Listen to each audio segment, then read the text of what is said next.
Okay, so thank you all again for joining us for our November 2021 Community of Practice call on data communication and relevancy.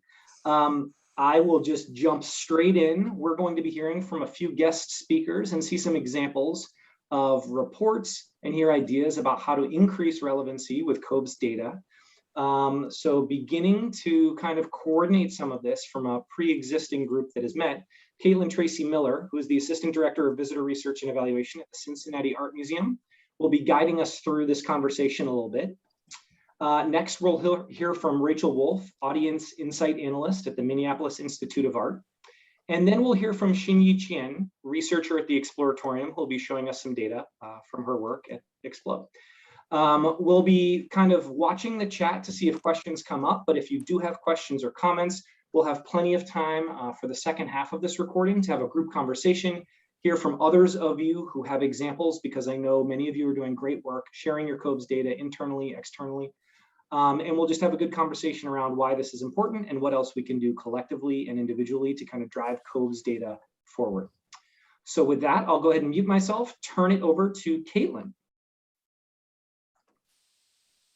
Everybody, thank you so much for inviting us to be a part of this conversation today. I'm only going to talk very briefly. In one of my roles, I am one of the leaders of the Art Museum Evaluators FIG, or Focus Interest Group with Visitor Studies Association. And in that group, we've been having conversations about how sometimes it's really difficult to find ways to disseminate data information throughout the institution and to have people be aware of it, find it useful in their daily work, and not have it be sort of little things that are picked here and there or that people happen to remember, or kind of finding ways for that data to be more top of mind. And we knew that Rachel was doing really amazing work at MIA in this field, so we asked her to come talk to our group, and it was a really great conversation. So I'm looking forward to you all getting to hear her today and also expanding on that as well. So that's all I had to say, but good to be here. Hey, thank you, Caitlin. Yeah. And as you mentioned, we had a pretty informal conversation in our Visitor Studies Association space.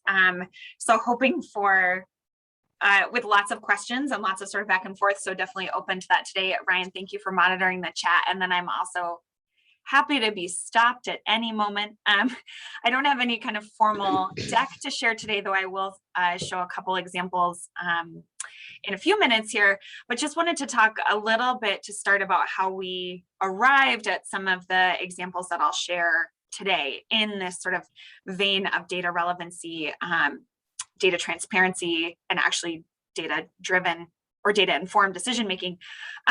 So I arrived at the Minneapolis Institute of Art just over 2 years ago, and I was pretty lucky to come into a situation where through some work that had been done in partnership with the Carlson School of Management, which is at the University of Minnesota, with some graduate students there, right before I arrived, they had really spent some time going department to department, division to division, talking with people about how do they use data, what do they worry about or wish that they could do, and then what do they think is out there that maybe they want access to, but are not sure how to get it.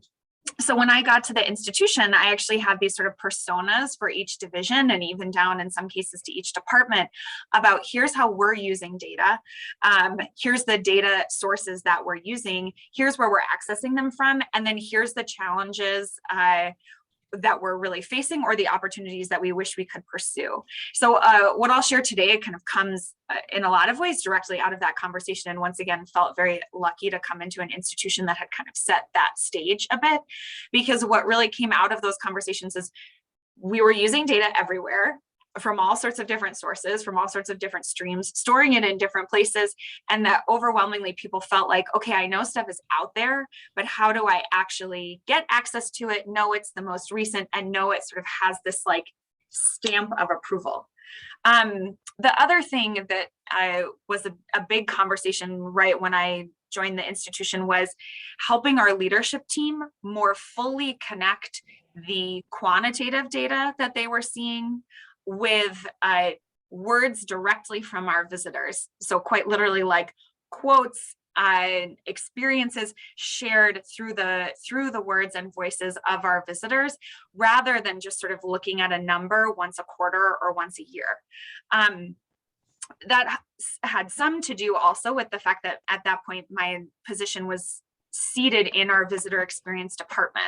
So it was sort of most directly, I was working really closely with our visitor experience managers and staff, who are the ones on the ground every day, talking to visitors, collecting comment cards, answering questions. So really with that like front of house direct experience about what visitors were saying back to them, and understanding that sometimes as we all know, those numbers don't fully connect with the human voice, or sometimes they do in really interesting and valuable ways. So trying to close that gap a little bit for our leadership team around that. This comes directly out of best practices in customer experience that we were seeing in other fields, things that you might hear from Best Buy, from Target, places that are doing this really well in terms of empowering their staff to share back and up what they're hearing directly from their customers. And a lot of that centers around Net Promoter Score, which we all know is part of the COVES survey too.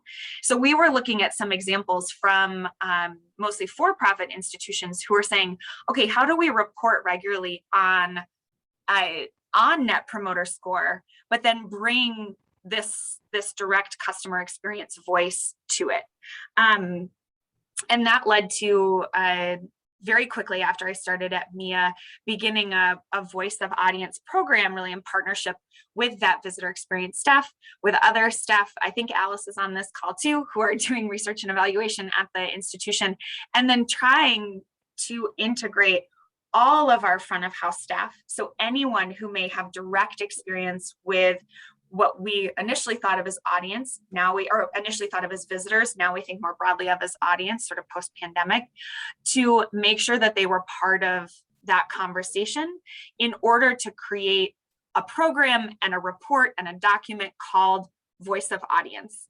You may have heard of Voice of Customer, again, through these other examples like Best Buy or larger companies. It's a pretty common practice at this point in terms of customer experience. But it was kind of a shot in the dark for us. We really hadn't built something like that before, where now on a regular cadence, representatives of all of these different teams, so visitor experience, but also security, our shop, our events team, our social media team, we're coming together to have a weekly conversation around, here's what the data that we're collecting is saying, but then also here's what we're hearing, seeing, observing, taking in through all of these different channels. So that includes, when I talk about those channels, that really includes COVES, of course. A big chunk of that is coming to us directly from our visitor experience survey, but also things like comment cards, what we're seeing on social media in response to our posts or places where we're tagged. Also what we're seeing in terms of Google reviews, Yelp, TripAdvisor, and then calls and emails that are coming in, and then really direct feedback that our staff is hearing, again, on the floor. So what is our shop hearing? What kind of week was it like for the shop in relationship to the larger institution? And all of that kind of gets rolled up into this thing that we call the Voice of Audience report, which we produce on a weekly basis, that we think of as sort of a marriage of that quantitative and qualitative data to make sure that our leadership. Hi, Larry. This is Megan Cheadle. I wanted to call and just check in with you and. Got it. So they're really, think of it as a marriage of this quantitative and qualitative data so that our leadership team can always answer the question of what happened last week? What went on? What did it look like? What did audience members tell us? Where are our numbers at? So I'll share my screen here with just an example of what this can look like. And if Ryan and Caitlin, I can see you. If you can nod that you can see this, great, awesome, thank you. So this is an example from last summer, fairly soon after MIA reopened, of what our Voice of Audience report looks like to our leadership team. And again, we're producing this on a weekly basis, and it comes directly out of a meeting that we're having with really all anyone in a role or anyone who can sort of represent a team that interacts directly with what we consider audience. So that's both on-site and virtual at this point. And we start this report sort of with some big trends. At this point, probably not surprising to see that we were talking a lot about attendance and capacity. That was our real focus at that moment. We had been open for just about a month, so we were still watching really closely. What does our attendance look like? Are we well within our capacity numbers? Do we need to change what we might be doing, add capacity, limit it in some place? And these first two paragraphs are giving the narrative of pulling from multiple different sources of data collection. So we're looking at our attendance counting systems. We're to exhibit clients. So we're looking at trying to sort of use that to situate ourselves more broadly in terms of what return to museums was looking like on a national basis, and thinking also about what is this in relationship to our special exhibition that was open at the time. So if we have this total attendance, what are we also seeing in our exhibition spaces? How does that compare to the past, et cetera? So that's really there to help give that big swath of what's the thing that's most pressing on people's minds at this point. For our leadership team right now, that was how many people are coming? When are they coming? Do we need to be worried about capacity? Are we anywhere near unsafe? Anything like that. The report then always holds space for our visitor survey, which is our COVES work. This first paragraph gives a pass at what we were seeing primarily in terms of our demographics at this point. We wouldn't typically report this on a weekly basis, or maybe even a monthly basis. I think we all know, and we've talked a lot about in this space, how you want better, fuller data sets for this to be more representative. But at this point, we were distributing the survey by email, which we had never done before. So a new method for us that we were paying a lot of attention to. We were really curious about that response rate. And we also wanted, particularly in the second half of this paragraph, really clear feedback around the COVID safety protocols that we had put in place. So we were looking at our COVES data on a daily basis to make sure that the feedback that we were hearing from visitors was that they felt safe, or if they were giving us any suggestions, any feedback, or anything that they saw that was wrong, that we were responding to that immediately. And then also that our leadership team could again look at that and understand how are our COVID protocols performing, what needs to change, what's not working right now. So that paragraph is meant as that kind of summary, again, to answer those most immediate questions of that moment. I mentioned this in our VSA FIG. We wouldn't typically be thinking about overall demographics on a weekly basis, but just in this one little slice, it was making a lot of sense to look at it that way.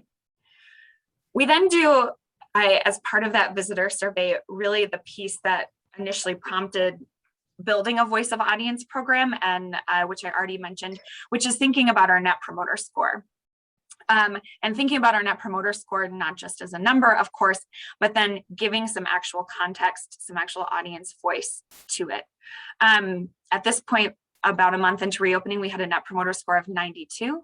A lot of our conversation was also helping our leadership team understand why that was so high, because we were seeing mostly members returning, mostly volunteers returning, people who had been very, very excited for the museum to open again, who were already loyal visitors, loyal supporters. So not surprised to see that they were pleased to return. But of course, we wanted to see that they were pleased to return and felt safe. We wanted to make that connection really clear through the data we were collecting with COVES.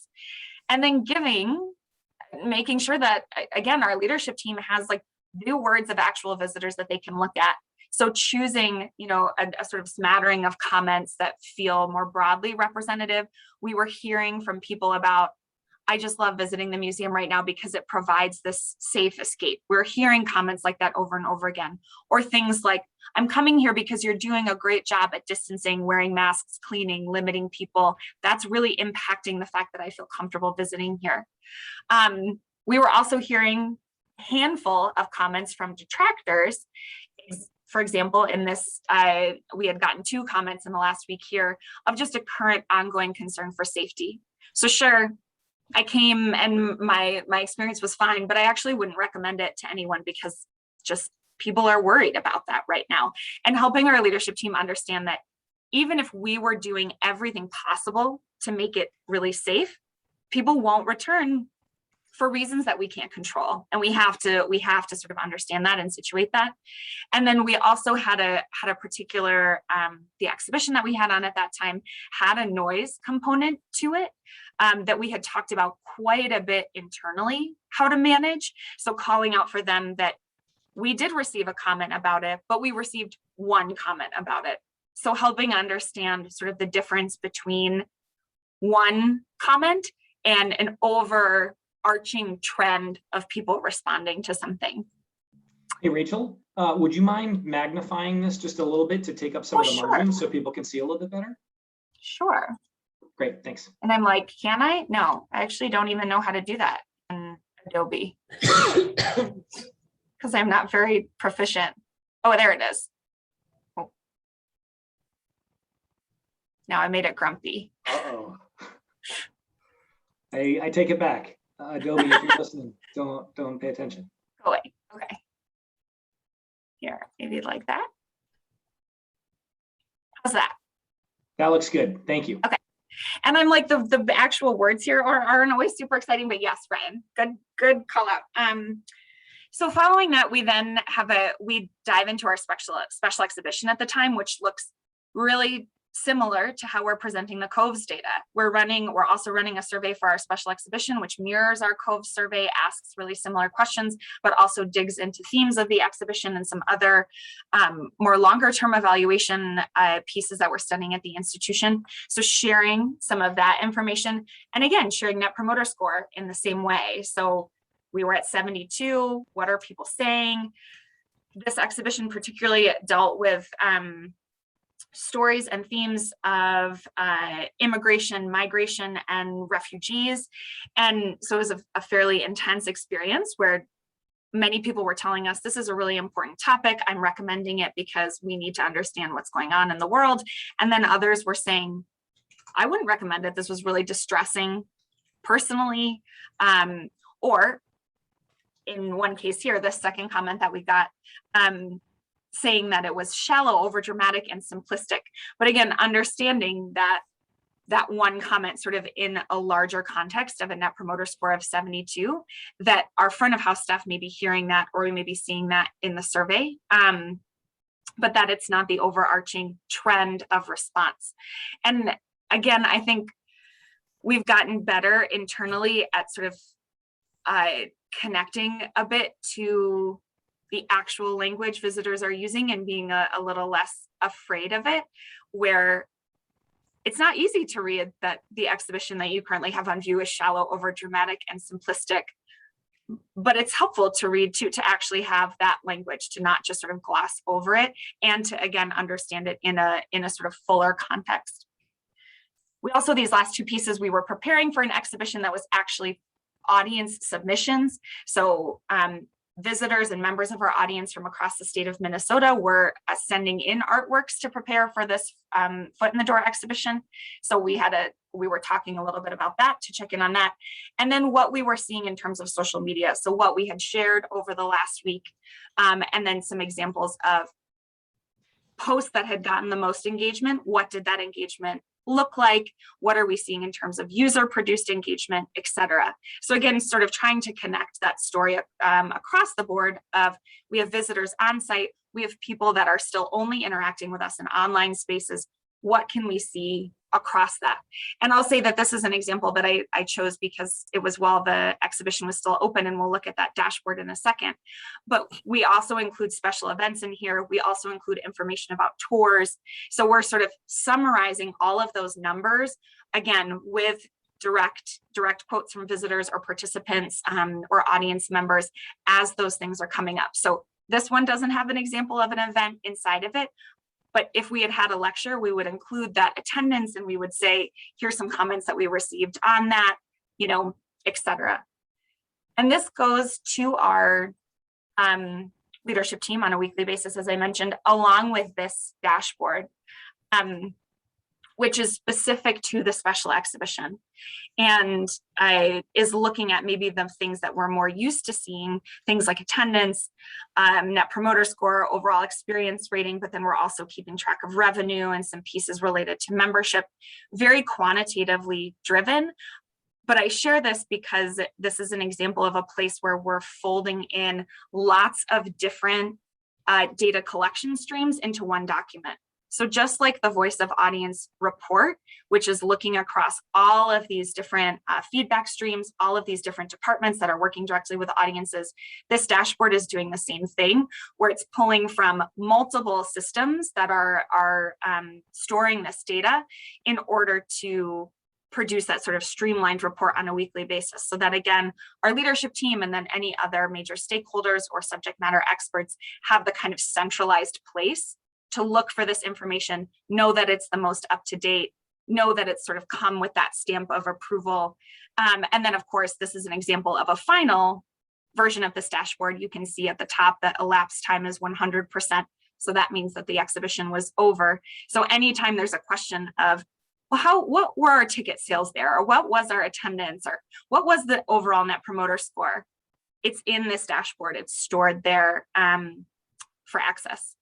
Okay, that was a lot of talking. I'm going to pause and pass it on to Exploratorium friends, but happy to have conversation as we keep going.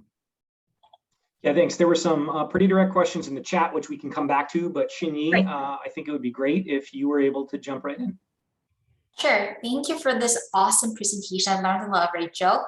So I do have a more or less formal presentation that I'll be sharing my screen. Please let me know if you're seeing my slides. Cool. Great. So I'm Hsin-Yi, so I'm a researcher from the Exploratorium. So I'll be sharing like how the Expo has been using COVES data to track changes in visitor profiles and in our like visitor experience ratings before and after our reopening since July 1st, 2021. So some background information. So the Expo has been closed since March 2020 due to COVID, and we reopened to the public starting July 1st, 2021. And after our reopening, like the leadership team is very keen to understand like how visitors respond to our reopenings and how they feel about our health and safety protocols. So we at the Visitor Research and Evaluation Department, we identified that we could be using COVES data to help answer like 3 major areas of business questions that the leadership team is very interested in. So those questions we identified include like if and how the Expo's visitor profile might shift before and after our reopening, how visitor might experience the Expo following its reopening, as well as how visitors feel about our health and safety protocol. We then asked Ryan to include some custom COVES questions based upon those identified objectives. So before October 2021, we have been generating weekly COVES report to track how we have been performing since our reopening. Those weekly reports include data like accumulated since our July reopening, but we also try to highlight any new data collected from each new week, so as to make it easier to have a snapshot of our overall performance, as well as to track changes at the same time. In addition to the weekly reports, we've also created like monthly reports to help us better understand changes across time. And these reports are shared with senior leadership team, the marketing department, visitor services, and the health and safety task force, so that each entity involved in the decision making would have data or evidence-based data to help them make informed decisions. And we created our reports with Google Slides for the ease of distribution and for more timely comment and respond. And in each of our reports, we start our report with an executed summary, summarizing like how the COVES data have been helping us to answer those 3 major like business questions that we identify with. And so the first business question we hope to answer through COVES is to compare visitor profiles before and after the COVID-19 forced us to close, so that we can better understand that which customer or which segment might not be fully supported with our reopening. So to help answer these questions, we have been using and comparing 2019 and 2021 visitor demographic data.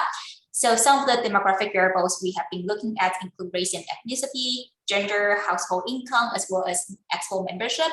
The analysis were performed using R, so as to, because of its better like flexibility with like the data visualization, and because we find that presenting data with visuals, with plots is the most effective way when we are trying to communicate with like executives who do not have a lot of time to review a textual report.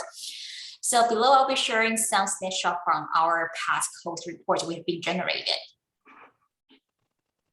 Okay, so we compare the ethnic racial distribution of visitor survey in July to September 2021, and we compare the same months. So we compare the actual like racial distribution of visitor survey in July to September 2021, as well as July to September 2019.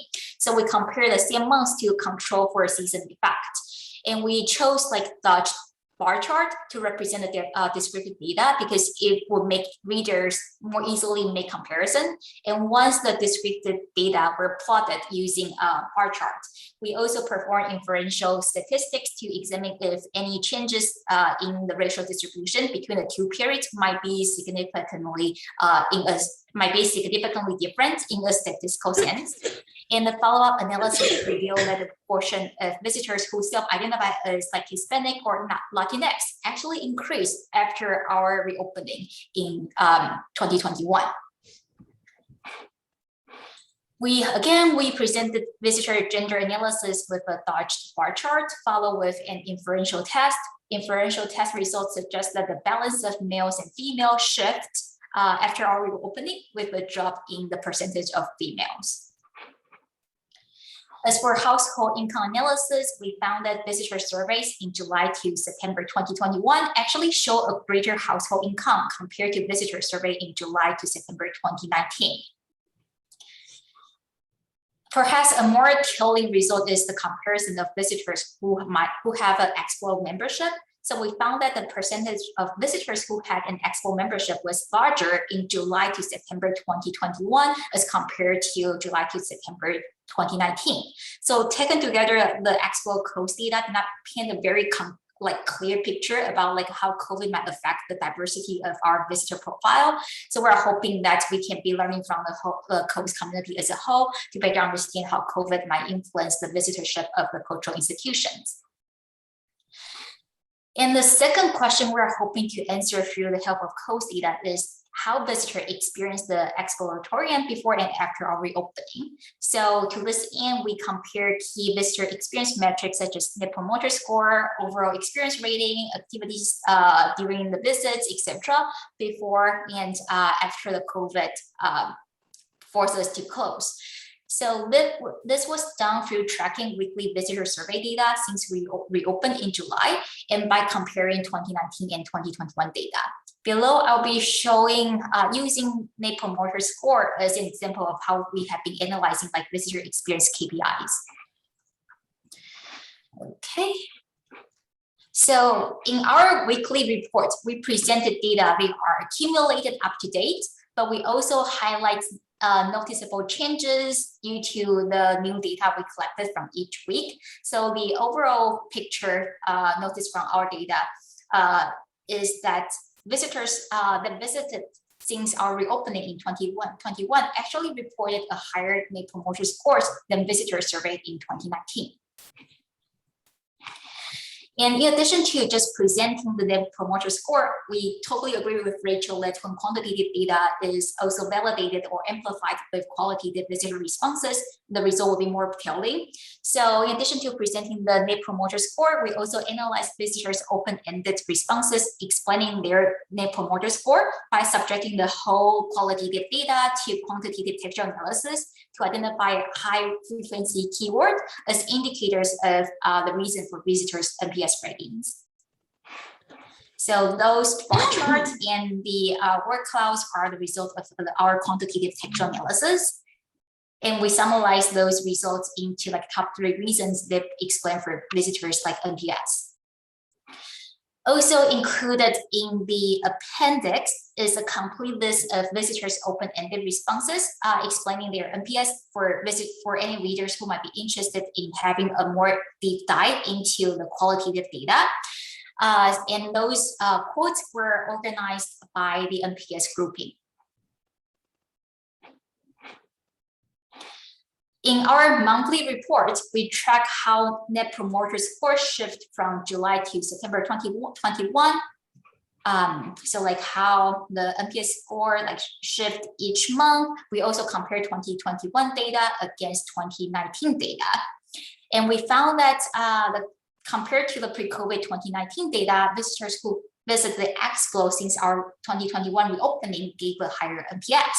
And another interesting finding is that August is the month we see the greatest NPS. And this is a trend that is noticeable in both 2019 and 2021 data. This is very interesting.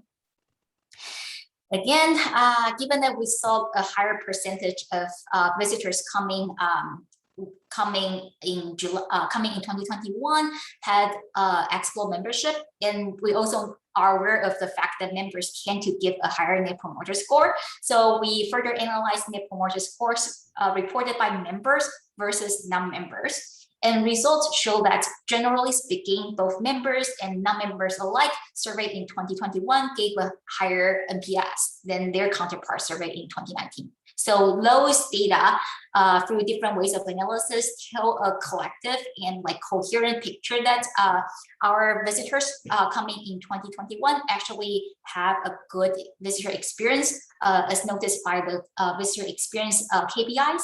This gives us more comfort and confidence in our overall experience or overall service provided to the visitor since our reopening. Finally, we also look at how COVES data might help us monitor visitors' feedback to the Expo's health and safety protocol in response to COVID. So in our weekly report, we presented both accumulated data as well as highlighting the new data coming from each new week.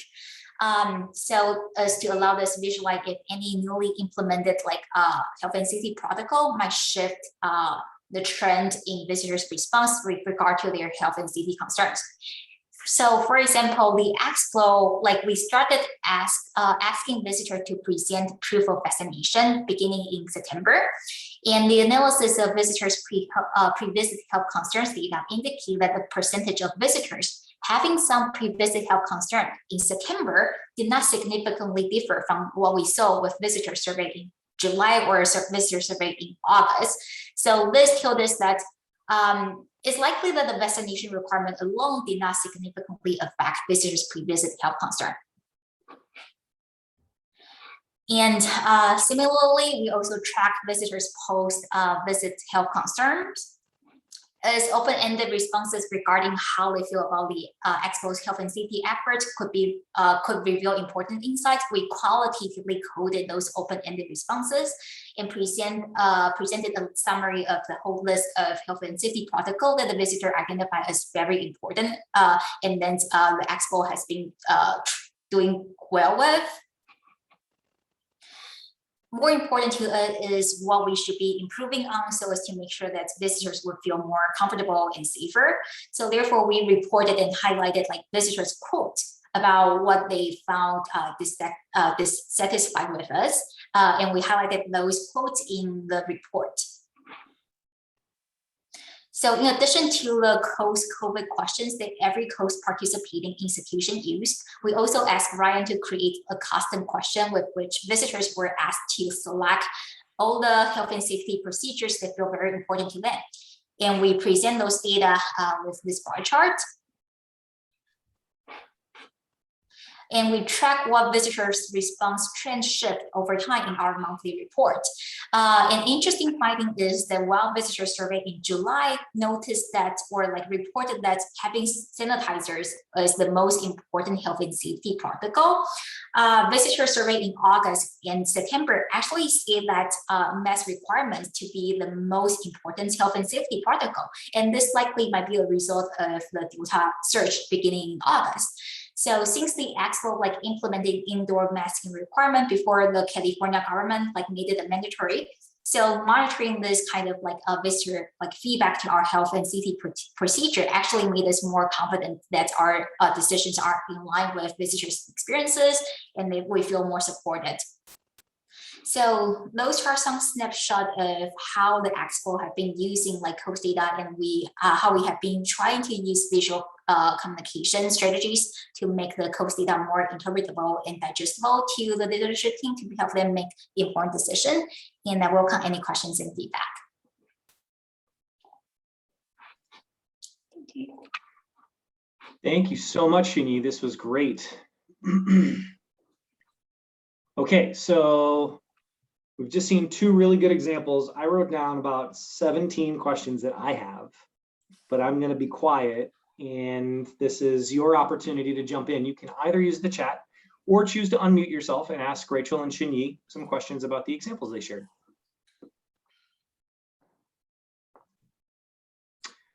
So I'll be the arbiter of the chat, and I see that Beth's asking a question about weekly reports. Sound like a ton of work. How many staff members do you have on your teams? Yeah, that's a really good question. And I guess I would say at the beginning, it kind of did feel like a lot of work to get off the ground. Some of that work was internal buy-in. Some of that work was actually getting into the rhythm of actually producing it. So on the Voice of Audience team for us that meets weekly, there's somewhere between, I'm looking at my calendar, that's why I'm like 5 and 10 people in that space, depending on what we're talking about.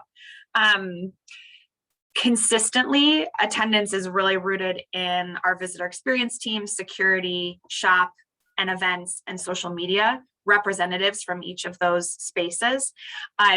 People move in and out also based on certain programs, or I mentioned we report tours once a month. You know, we'll do like a backward looking, here were all the tours for October, here's how many people we served, here's comments we got about it, etc. So I think one of the, for us, I guess at MIA, that's still a pretty tight team. Even 5 to 10 people is some of our teams are larger than that.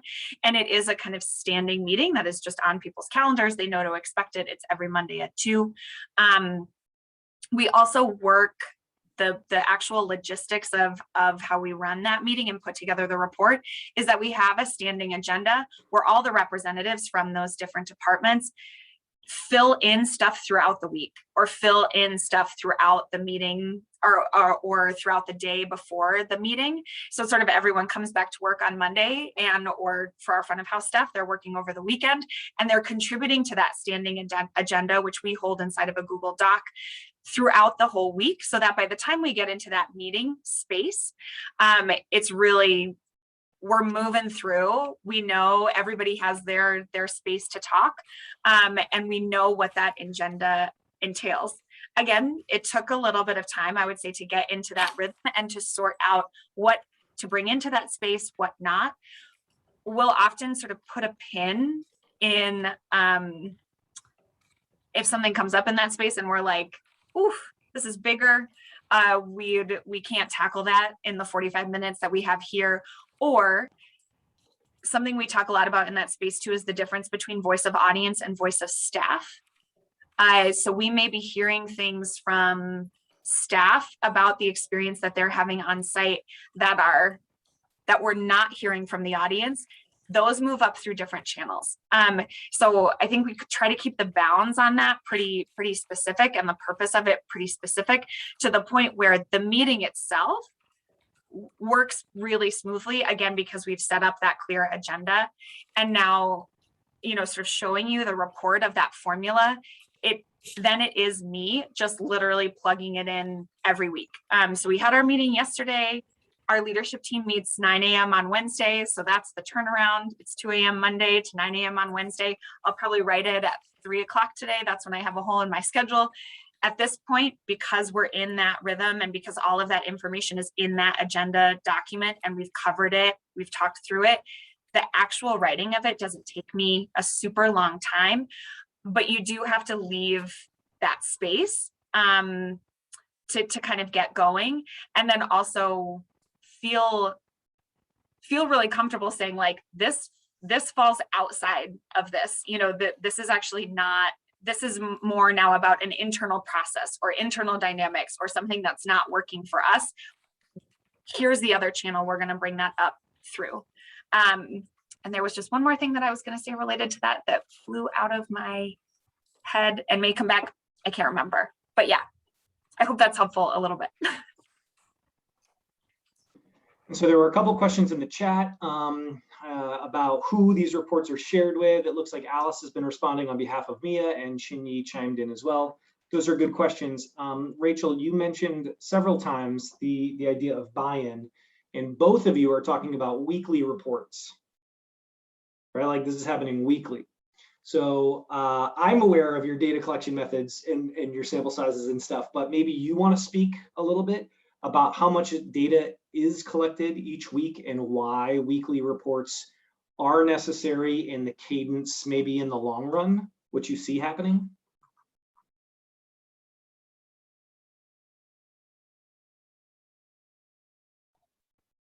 I'm like, I can jump in, or if you want to. It looks like Hsin-Yi just responded in the chat. She said Oh, okay. 50 plus COVES responses each week or each 2 weeks. Which is about the same for us. And I saw Alice shared about the special exhibition too. We'll have less for the special exhibition, but that's another example of why, you know, which I shared, like we wouldn't normally go really in depth on our COVES survey every single week. We were doing that at a specific moment of reopening. That would be more something like on a monthly basis, on a quarterly basis, we were looking at those broader numbers. We do look at every single comment associated with Net Promoter Score and overall experience rating every week. That is the place where every week we are going in depth, understanding again that right now our priority as an institution is to match that number with actual words from our visitors, and that the most important thing this report is doing is bringing those two things together. And I know I mentioned this too, like for tours, that gets absorbed into the weekly Voice of Audience report, but we're not reporting on tours every week. There are other examples of things like that. Shop, our activity in the shop also gets absorbed on about once a month or quarterly basis. They're in that space to share information and to learn and hear and make sure that we're connecting all the dots. But the report itself doesn't contain that level of detail every single week. But I do think that what the weekly basis does is make sure that our leadership team is now trained to look at it and ask for it. And trained is maybe a weird word there, but it's like, no, they really care what visitors are saying, the exact words that visitors are using to describe their experience. And I do think that weekly really helps to reinforce that investment. And it also definitely helps the staff that's putting together that report for us to connect on a weekly basis is huge. So even if 50% of what we talk about in the meeting doesn't actually show up in the report, we as a group are saying, oh yeah, I heard this piece of information about that event that's coming up.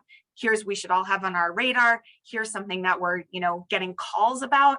Can we put a post on social media that helps respond to those calls or clarifies that information? None of that may show up in the report, but all of those teams who deal directly with our audiences coming together on a weekly basis makes a huge change in terms of the kind of consistency of experience that we can provide across those different channels. All right, so I encourage both presenters to look at the chat as you're able. However, I'm going to distill Beth's most recent comment into a question for both of the presenters, which has to do with this idea of determining the KPIs or the goals related to metrics and how they're basically selected. So Hsin-Yi, I'm going to ask you first, because you started your presentation with 3 specific objectives and you referred to KPIs. I'm curious if you drove that development process or if that was simply handed to you. And relatedly, Rachel, as you think about the data that are shared, are there pieces of the COVES survey that have been selected? Do you emphasize different data points? And between both of you, how are those decisions made? Yeah, sure. So before we reopen to the public, the expo, we actually have 1 or 2 weeks of our like pilot reopening run, where we were only open to the members. And at the time, we were like creating our like custom-made member-only COVES questions, and we drafted those questions and shared those drafted questions with the senior leadership teams or people who were involved in the decision-making process to agree on the focus of the questions. And so in during those discussions, we sort of identify what were the pressing questions or pressing needs the leadership team were hoping to answer, or like hoping that they could have some decisions or like some information to help inform decisions about. So we actually, through those conversations, try to identify that, the COVES would be supporting our reopening, and then we would be using those COVES questions to really help us understand the health and safety concerns our visitors have. So those emerge as the most important business questions. And then when we reopened, we are shifted back to using standard COVES. We are, because of those conversations, we still identify those key goals or these key questions as the key performance metrics we want to track as when we're just beginning our reopening phase.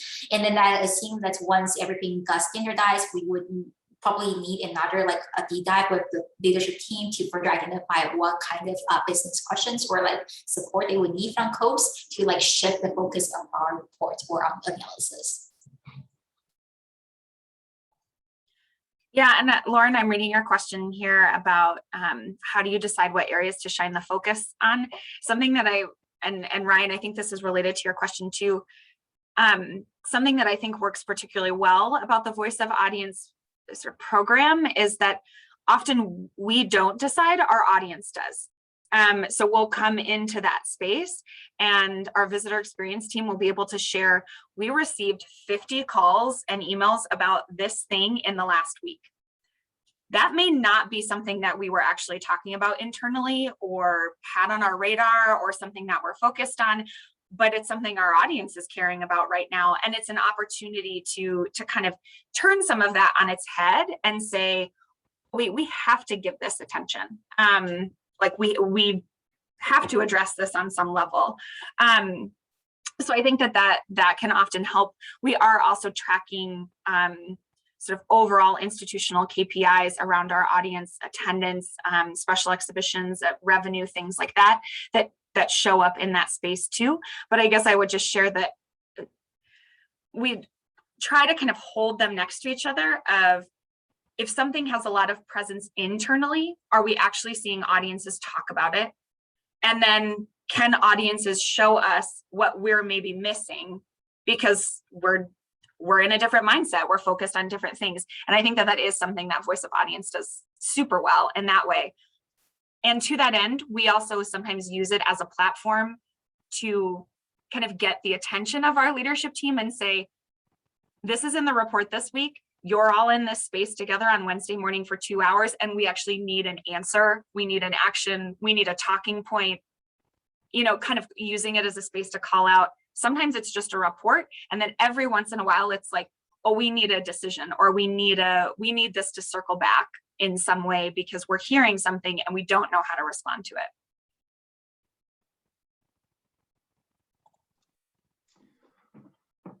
So Rachel, I think you see there's another question in the chat about the voice of the staff in your report, how that's collected, and instances where staff voices maybe conflict with the audience responses.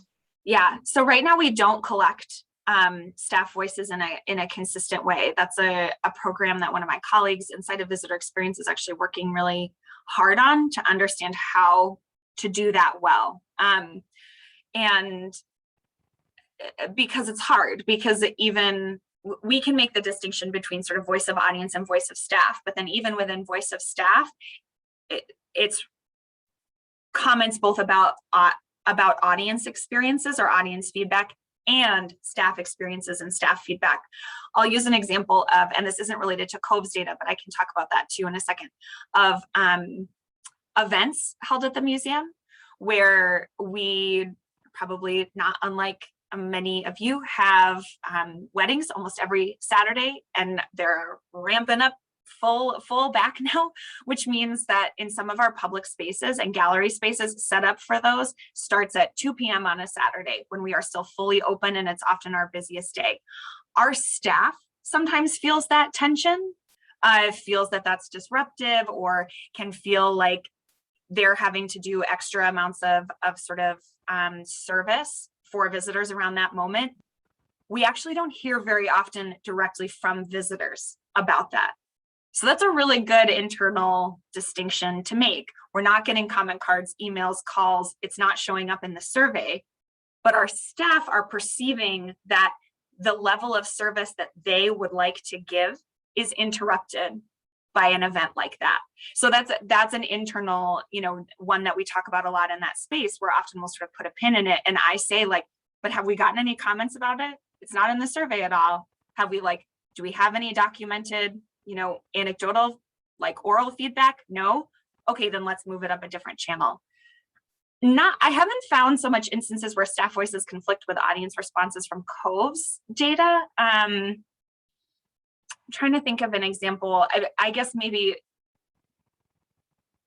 this is an abstract example, but I think COVES data just sort of gives us a clearer picture than sometimes we have internally. We may have perceptions about particularly who our visitors are and where they're coming from, that internally we talk about staff-wise of, this is who we serve and this is how they feel, or these are the types of experiences that they're looking for here. And I think similar to many COVES institutions, we use our COVES data to sort of sometimes counterbalance that, those perceptions or assumptions a little bit.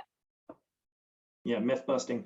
Okay, I see some people saying thank you. We've got 5 minutes left, except I want to give everyone a break before the top of the hour, but I have one more question that actually might eat up all the time. One of the words that we used in the description for this COP webinar was the word relevance.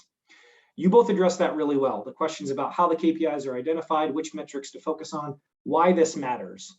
You have a little bit of assistance with the leadership team or management or something, and there's emphasis on why it matters. My question to you two as presenters, and I would extend it to everyone else on the call who's done reporting. I'm looking at you, at least SMM and some other folks who you've already shared examples in the past. But how do you determine what it means in answering some of those big questions? What is your role in unpacking the data to answer some of the questions that gets beyond relevance to decision making? And maybe that's not answerable, but I'd love your thoughts.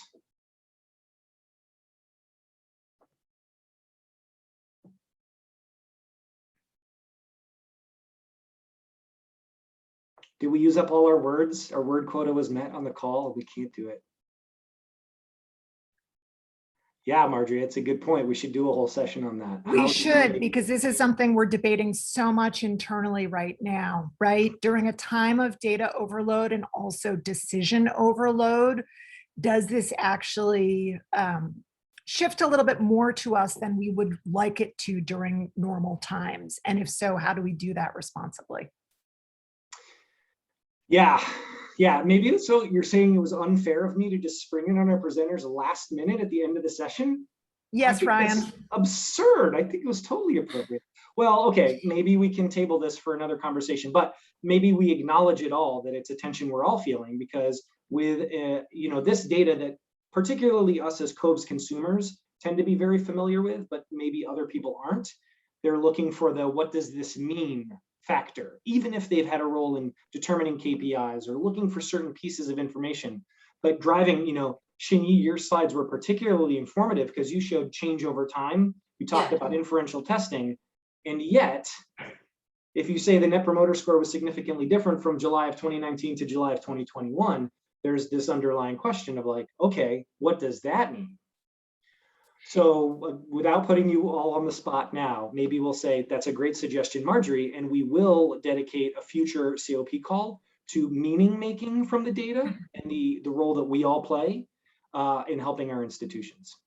Yeah, and probably just one short one sentence answer to Ryan's question is that I'm seeing myself as a person who facilitate like data like intelligence. Like I'm trying to make readers having a better like or easier time to understand the data. So this is why I'm leaning toward like presenting data with visuals and then highlighting differences and highlighting changes across time.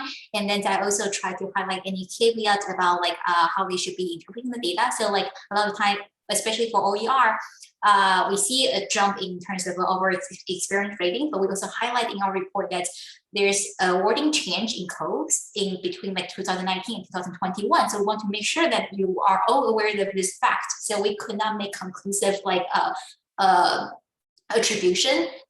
So we are trying to make sure that we are aware of this change. We're constantly monitoring this change until we can make a conclusive decision. So like I'm seeing myself as an educator about data and how people should be like constantly understanding data. I love that phrase, that title, data intelligence. I think we should bring that with us as we move forward with COVES. Okay, so we are at the very end of this call. Thank you all so much. Thank you both, Rachel, Hsin-Yi. Thank you, Caitlin, for help organizing this. This has been a really good, productive example. I saw in the chat, I think people are asking for those examples. I'll work with the presenters to share out what we're able to share out. And obviously we'll continue this conversation of how to make meaning, how to drive data intelligence at our organizations. So thank you all.